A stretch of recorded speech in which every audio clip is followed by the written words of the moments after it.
What if I told you that one of the most dangerous cybercriminals in US history wasn't a trained spy, wasn't part of a secret organization, but just a 15-year-old kid sitting alone in his bedroom? And what if I told you that this same teenager hacked into NASA, broke into Pentagon system, and triggered a chain of events that would eventually lead to one of the biggest identity theft cases in history? This is not a movie. This actually happened. And once you hear the full story, you'll start to question everything you think you know about hackers, justice, and how thin the line really is between curiosity and catastrophe. Let's go back to the beginning. It's 1989, a quiet suburban neighborhood in South Florida. Nothing unusual. Kids are outside, playing, riding bikes, chasing each other down the street. But inside one house, something different is happening. A 6-year-old boy named Jonathan James is sitting in front of a computer. While other kids are exploring the outside world, Jonathan is exploring something far more complex, the digital one.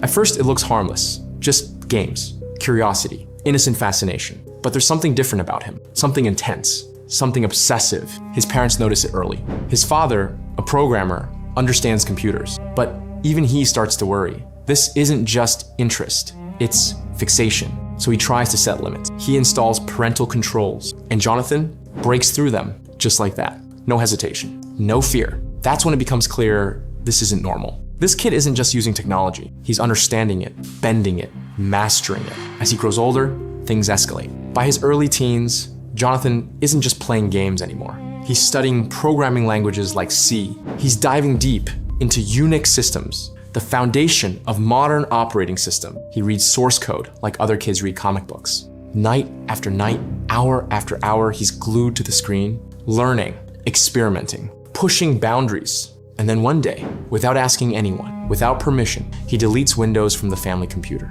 and installs Linux, just like that. No one told him to do it. No one could stop him. At this point, it's not just curiosity anymore. It's control.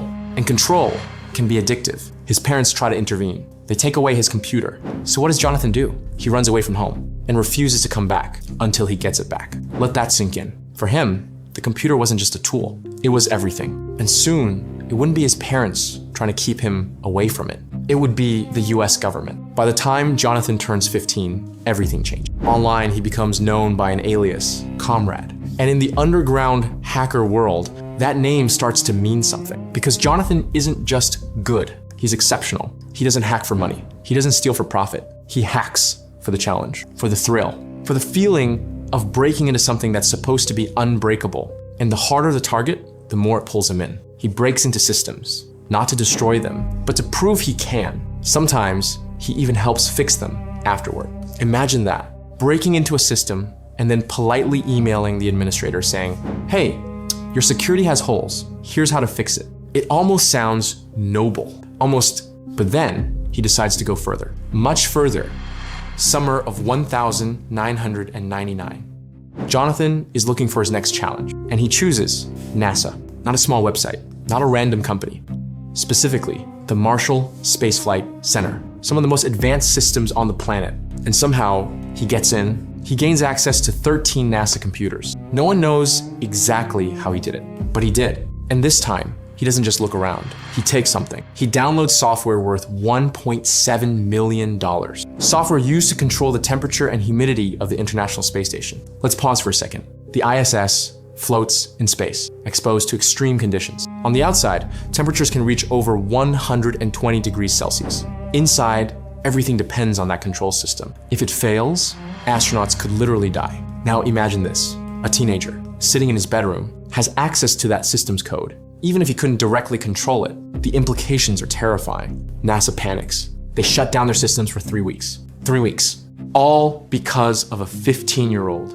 But Jonathan, he doesn't see it that way. To him, it's just learning, just curiosity, just another challenge. But it doesn't stop there. Just 2 months later, he targets something even bigger. The Pentagon, more specifically, the Defense Threat Reduction Agency. This is where things get serious. Nuclear threats, chemical weapons, biological risks. This isn't just data, this is national security. And again, he gets in, he installs a backdoor, intercepts over 3,000 internal messages, collects usernames and passwords, including those with access to military systems. At this point, from the government's perspective, he's no longer a curious kid. He's a threat, a serious one. And they decide it's time to act. January 2000, early morning. Jonathan is asleep in his room. His mother walks in and says something that will change his life forever. The FBI is at the door. Imagine waking up to that.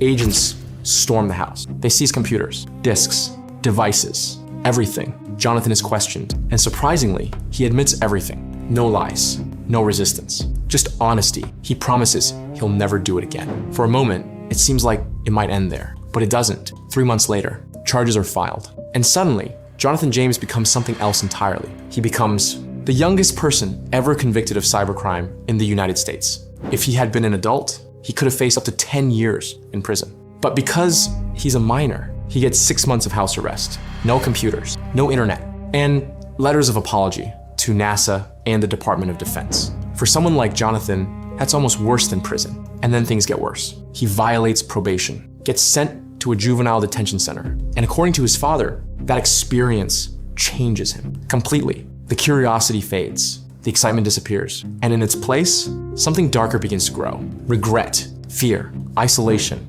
After that, Jonathan makes a decision. He quits hacking for good, or at least that's what he says. But here's the thing about the past. It doesn't just disappear. A few years later, another hacker enters the picture, Albert Gonzalez. Unlike Jonathan, Gonzalez isn't hacking for curiosity. He's hacking for money, power, scale. He becomes involved in massive data theft operations, stealing millions, eventually hundreds of millions of credit card numbers, creating one of the largest identity theft cases in history. And here's where things get complicated. Gonzalez had connections that lead back to people Jonathan knew. And in 2008, everything comes crashing down. The Secret Service raids Jonathan's house. Again, they suspect he might be involved in the massive TJX data breach, even though there's no clear evidence, even though he insists he's innocent. But in his mind, that doesn't matter because he knows something. Gonzalez had been working as an informant for the government, and Jonathan becomes convinced that he's about to be used as a scapegoat. The perfect headline: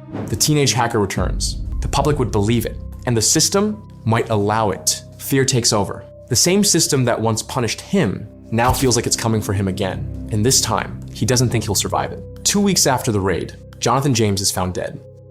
A self-inflicted gunshot wound. He was 24 years old. In his final note, he wrote, "I have no faith in the justice system. I have lost control, and this is my only way to regain it. Let that sit with you."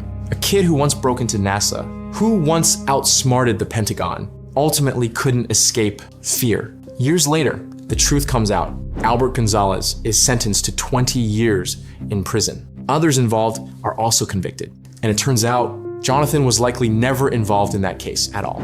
He wasn't charged. He wasn't convicted. He wasn't even formally accused. But by then, it was too late. So what do we take from this story? Was Jonathan a criminal, a genius, a victim, or all three? Because at the end of the day, this wasn't just about hacking. It was about what happens. When talent meets obsession, when curiosity crosses invisible lines, and when a system designed to protect ends up breaking the very people it touches. And maybe the most uncomfortable question of all is this: what if, instead of punishing him, someone had guided him? What could he have become? If this story made you think or change the way you see the world, take a moment to support the channel. Like the video, subscribe, and stay with us for more stories that need to be told. Because sometimes the most important truths are the ones hidden the deepest. And I'll see you in the next video.